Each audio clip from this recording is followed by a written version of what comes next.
My name is Ted Irwin. Very nice to meet you. Thank you. So, I know that you've been coming to the Ephemera fairs for a long time. Yes. How long you been coming for the fairs? I can't remember, but it must be 10, 15 years. Are you a collector yourself? I collect a few postcards, pretty much that's it. I collect postcards with maps on. How did you start doing this business? Used to be a model railway enthusiast, and as a part of that I used to occasionally buy postcards at model railway fairs. And one day a model railway dealer, he said to me, "Hey Ted, there's a huge postcard fair happening in London." And there was a massive, it was called Bipex in those days, which was the biggest fair in London. It used to fill two halls near Victoria. And I went to this exhibition. I thought, wow, this is sensational. And I was hooked. So I started collecting, I started dealing. My wife then said, "You're spending a lot of money on postcards, why don't we sell some?" And we did. So we started dealing. We've been dealing online since 1998. 1998. Yeah, and that was before eBay. There used to be a website based on a guy in Idaho, and you used to have to send the images to him, and it was really difficult, but it was good business in those days. Amazing, amazing. So, what do people usually buy at the moment? What is your? We specialise in other things apart from postcards. So one of my favourite things is old passports.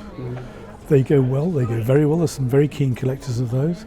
We collect things called Liebig cards, which are trade cards from the late 19th century, which are very beautiful, chromolithographic, come in 6-card sets, they're beautiful.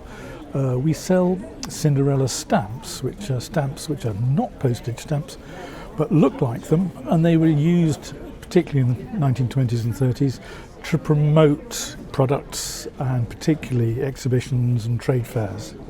And you would stick them on your envelope next to the normal stamp as a sort of advertising tool.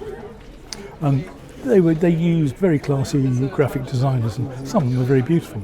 So we like beautiful images, and we like a story. That's one of the things about passports is you get a story, and all this stuff we've got on the table here, and we've got a lot of stuff. There's a story attached to it somewhere. I mean, I could tell you a story. This is one of my favourite postal stories. I bought a small collection of correspondence at an auction in the bottom of a box, and there was a letter to a mother in 1914 from the War Office saying, "We're sorry, but we believe that your son, who was in the Royal Naval Division at Antwerp, we believe that your son has been killed in action," and da-da-da-da-da.